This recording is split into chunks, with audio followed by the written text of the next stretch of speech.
Assalamualaikum warahmatullahi wabarakatuh. Nama saya Rika Maulida, mahasiswi Bimbingan Konseling Islam dari Fakultas Usuluddin Adab dan Dakwah semester 7. Baiklah teman-teman, di sini saya akan menjelaskan tentang konsep nilai-nilai pribadi. Buat teman-teman, saksikan terus ya. Baiklah, terlebih dahulu saya akan menjelaskan tentang pengertian nilai-nilai. Nilai-nilai adalah suatu keyakinan seseorang tentang penghargaan terhadap suatu standar atau pegangan yang mengarah pada sikap atau perilaku seseorang.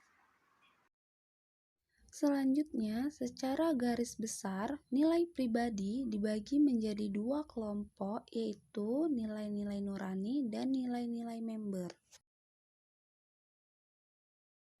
Yang pertama, nilai-nilai nurani. Nilai nurani merupakan nilai yang ada dalam diri manusia, kemudian berkembang menjadi perilaku serta cara kita memperlakukan orang lain. Yang termasuk dalam nilai-nilai nurani adalah kejujuran, cinta damai, keberanian, potensi, disiplin, dan kesesuaian. Dan selanjutnya yang kedua yaitu nilai-nilai member. Nilai-nilai member adalah yang perlu dipraktikkan atau diberikan kepada seseorang yang kemudian akan diterima sebanyak yang diberikan. Dan yang termasuk dalam kelompok nilai-nilai member adalah setia, dapat dipercaya, cinta kasih, peka, tidak egois, baik hati, ramah, adil, dan murah hati. Selanjutnya, saya akan menjelaskan tentang sumber nilai-nilai pribadi. Sumber nilai-nilai pribadi seseorang yaitu berasal dari spiritual, personal, dan sosial. Sumber nilai yang pertama yaitu spiritual atau religius, merupakan keyakinan yang dianut seseorang memiliki nilai-nilai yang berasal dari kepercayaan yang dianutnya. Sumber nilai yang kedua yaitu dari dirinya sendiri. Nilai yang telah diterima seseorang diinternalisasikan dan menjadi dasar tingkah lakunya.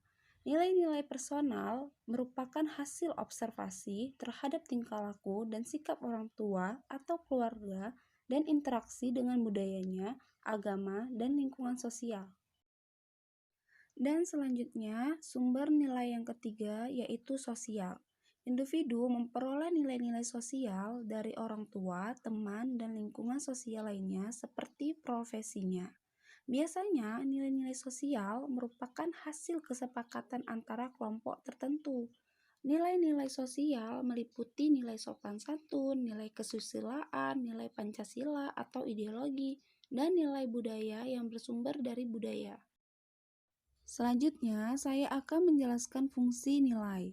Nilai berfungsi sebagai standar dan dasar pembentukan konflik dan pembuat keputusan, motivasi dan penyesuaian diri, dan dasar perwujudan diri.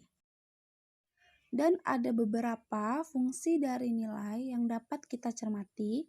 Yang pertama, memberikan tujuan dan arah kemana kehidupan harus menuju, harus dikembangkan atau harus diarahkan.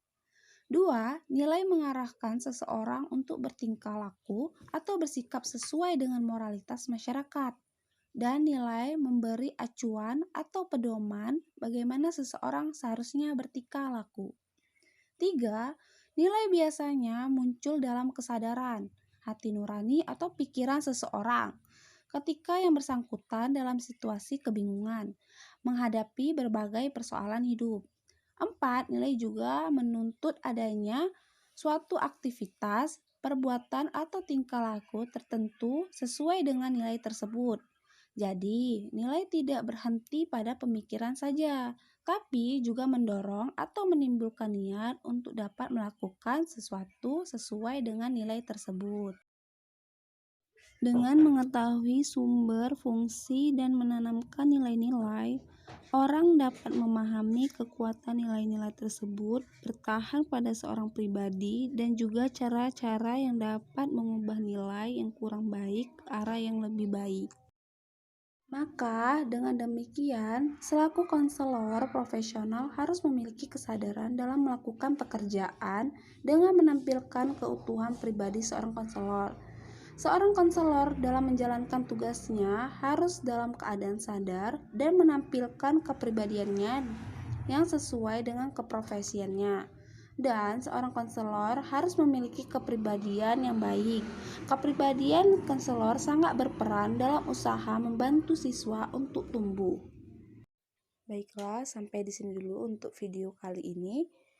Semoga penjelasan di video ini bermanfaat bagi kita semua. Sekian dan terima kasih. Assalamualaikum warahmatullahi wabarakatuh.